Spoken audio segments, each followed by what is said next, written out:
उद्देश्य নহয়। शांत रहिए। पुलिस मैन ड्यूटी के साथ आप एक साथ बहस नहीं कर सकते। आवाज तो तेज আছে এটু মানে এই নহয় কি আপনি দবাই দেব নিজে নহয় স্যার এইটু মোৰ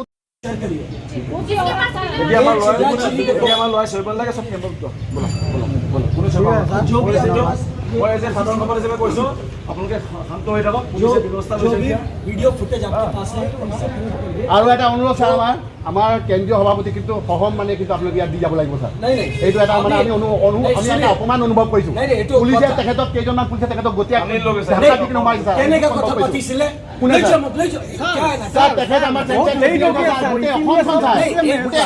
গোটেই অসমৰ হিন্দুৰ আৱাজটো তেজ আছে এটু মানে এই নহয় কি আপনি দবাই দেব নিজে নহয় স্যার এইটো মোৰ উদ্দেশ্য নহয়। शांत रहिए। पुलिस मैन ड्यूटी के साथ आप एक साथ बहस नहीं कर सकते। স্যার এতিয়া ঘটনাটো যদি হৈ যায় স্যার কিন্তু আমি দুখ অনুভৱ কৰিছো। আজি পুলিচ প্ৰশাসনৰ ভূমিকা আমি দুখ অনুভৱ ओ কৰিছো। भाई साहब ये सब जो आप खिलाना चाहे ना ये हमको भी पता है आपको भी पता है। आप जो कर रहे हैं देश के लिए करना था कुछ करिए ना। क्या यहाँ पे आपके शिविर में क्या चल रहा है आज आपने मुझे बताया है। এটা কাম কৰি ভিডিঅ' কৰি আছো স্যাৰ কথা কি আপুনি কি কৈছে মানে আমি দেশৰ বাবে একো কৰা নাই স্যাৰ। আপনি জনাইছে আমাক কি আপুনি কৈছে আমি দেশৰ বাবে একো কৰা নাই স্যাৰ। আপনি এইটো নহয় স্যাৰ আপুনি আমাৰ কৰ্মৰ ওপৰত আঘাত দিছে স্যাৰ। ৰবো ৰবো एक मिनट আপনি কি কৰি আছে কি আমি দেখাৰ বাবে কৰা নাই স্যার। भाई साहब कुछ करना है ना तो ग्राउंड पे करा जाता है। ठीक है इन्हें का खाली कोठा खोले ना वो सुने সবৰ কাম কৰা ফিল্ড বিলাক বেলেগ বেলেগ থাকে স্যাৰ। সবৰ কাম কৰা ফিল্ড বিলাক বেলেগ থাকে স্যাৰ। আপোনাৰ কৰ্মৰ জগা বেলেগ আমাৰ কৰ্মৰ জগা বেলেগ। দিয়া নাই কিয় মোক কি চলিব ইয়াত ডিটেইলছ দিয়া নাই কিয় why did you not you say कि আমি আটাক হব পারে আমি এনে কোৱা ভাবিছো আমি আগৰ পৰা থাকো এটা পাড়া কি हमने देश के लिए कुछ नहीं किया है। এইটো স্যার আপনি ভুল কথা কৈছে স্যার। ভুল কথা কৈছে স্যার। আপুনি এই কথাটো উঠাই নললে কিন্তু স্যার देखिए नैरेटिव আপুনি হিন্দু যুৱ ছাত্ৰ পৰিষদে নহয় হিন্দু সংগঠন যিমান আছে প্ৰত্যেকৰ ওপৰতে আপুনি আপুনি উঠাই স্যাৰ।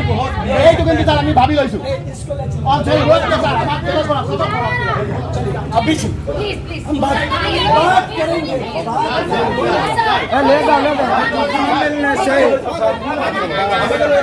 ये है हिंदू संगठन और चल बैठ जा अंदर जा দেখি লো ঘণ্টা দেখি লো এই টাউনৰ মাছ বজিয়াৰ আপোনালোকে 1 ঘণ্টা লেট কৰিছে 1 ঘণ্টা লেট কৰিছে আমি খেলিহে আছো ন 1 ঘণ্টা লেট কৰিছে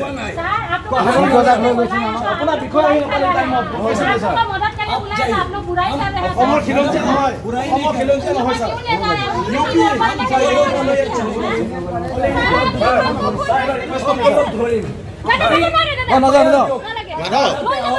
এটা ৰিকুৱেষ্ট কৰোঁ আপুনি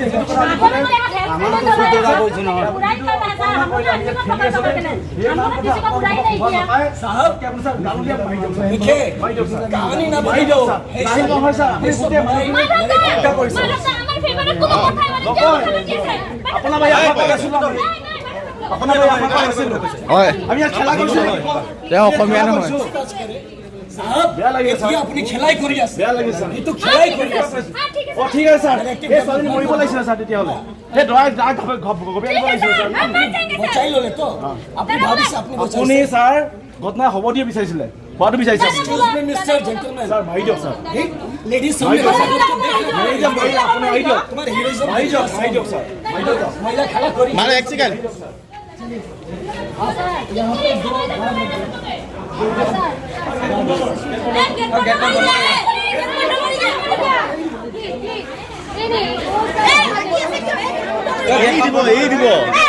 এহাদিৰ সন্মুখত RDX আৰু AK-47 সন্মুখত হেং ডাঙৰ কোনো লাভ নাই। আজিৰ প্ৰশাসন আৰু আজিৰ চৰকাৰে কোনো হিন্দুক সুৰক্ষা দিব নোৱাৰে। আজিৰ ঘটনা ইয়াৰ প্ৰমাণ। আমাৰ সম্পাদক মাধৱ দাস ডাঙৰীয়াই যেতিয়া ভাষণ দি আছিলে বৌদ্ধিক চলি আছিলে ক্লাছ চলি আছিলে আমাৰ সেই সময়ত এই ওচৰৰ পৰা কেইজনমান এজন মুছলমান লোক তেওঁৰ লগত তেওঁৰ পৰিয়ালৰ পুতেক ইত্যাদি কিছুমানক লৈ আনি আমাক আক্ৰমণ কৰে। তেওঁলোকৰ অজুহাত আক্ৰমণৰ অজুহাত আছিল তেওঁলোকৰ এখন সেউজীয়া ৰঙৰ হেনো পতাকা আছিল তাতে পাকিস্তানৰে নে মহৰমৰে নে আমি নাজানো সেই পতাকাখন হেনো আমাৰ কোনোবাই উভালি পেলাইছে বুলি সেই অভিযোগ লৈ আহি তেওঁলোকে আমাক আক্ৰমণ কৰিবলৈ উদ্যত হয়। আৰু মই তেতিয়া সেই সময়ত তেওঁক তললৈ লৈ আনিবলৈ আমাৰ কাৰ্যালয় আছে তাতে যাব ইয়াত শ্ৰেণী কোঠা চলি আছে যাতে শ্ৰেণীত ডিষ্টাৰ্ব নহয় সেইকাৰণে তেওঁক তললৈ আনিব খোজোতে তেওঁৰ ল'ৰাই মোক থ্ৰেটেনিং দিয়ে যে আপোনালোকক ইয়াতে খাৰাই কাটি দিম। এই অধিকাৰ তেওঁলোকে পালে ক'ত? আমি গণতান্ত্ৰিকভাৱে এটা শিবিৰ কৰি আছো আৰু চবতকৈ এতিয়া দুখ লগা অৱস্থাটো আমাৰ এইটোৱেই যে মিডিয়াতকৈ দুৰ্বল স্থিতিত এতিয়া অসমৰ আৰক্ষী প্ৰশাসন কাৰণ আমি যিখিনি সময়ত উত্তেজনা চলি আছে সেইখিনি সময়ত ফোন মাৰিছোঁ, এঘণ্টা সময় হ'ল তেওঁলোকৰ এতিয়ালৈকে আহি নাপালে। এই মুহূৰ্তত তেওঁলোকে আহি পাইছে। যদি ইনচিডেণ্টটো ডাঙৰ হ'লহেঁতেন, আমাৰ ইয়াত মাৰ কাট হৈ গ'লহেঁতেন, কোনোবা হতাহতি হ'লহেঁতেন, তেতিয়াহ'লে তাৰ ৰেছপনচিবিলিটি তেওঁলোকে ল'লেহেঁতেন জানো? এটা ইমান ডাঙৰ কেম্প কেন্দ্ৰীয় পৰ্যায়ৰ কাৰণে আৰক্ষী মোতায়েন কৰাৰ, তেওঁলোকৰ আৰক্ষী নাই নে তেওঁলোকে আমাৰ সুৰক্ষাৰ কথাটো অনীহা কৰিছে? গতিকে এই কাৰণে এই চৰকাৰখনকে এতিয়া আমি সমালোচনা কৰিব বাধ্য হৈছোঁ। কাৰণ এতিয়া হিন্দুত্বৰ হকে মাত মাতিবলৈ অহাৰ লগে লগে প্ৰথম প্ৰশ্ন উঠিছে যে আমাৰ জীৱন আৰু সম্পত্তিৰ সুৰক্ষা কোনে কৰিব? কাৰণ এই লখিমপুৰ চহৰত আজি বাংলাদেশী ইউপিৱালা মুছলমানৰ যদি আক্ৰমণৰ বলি হ'বলগীয়া হয় হিন্দু সংগঠনৰ নেতৃত্ব, হিন্দু সংগঠনৰ কাৰ্যকৰ্তা, তেতিয়াহ'লে এইখন অসমত মুখ্যমন্ত্ৰীসকলে সদম্ভে ঘোষণা কৰিলে হ'ব নেকি যে উজনি অসমৰ পৰা ল'ৰা আহক, মই মিয়া চাফা কৰিম? আৰে উজনি অসমৰ ল'ৰা নিয়াৰ কাৰণে আমি চেষ্টা কৰি থাকোঁতে উজনি অসমত আক্ৰমণ কৰিছে। যি উজনি অসমৰ ল'ৰাৰে আপুনি মিয়া খেদিবলৈ প্ৰয়াস কৰিছে, আপুনি আশা মনত পুহি ৰাখিছে, সেই উজনি অসমত আজি উজনি অসম লখিমপুৰ জিলাৰ মাজমজিয়াত হৃদয়ত আজি মুছলমানে গুৰ মাৰিছে।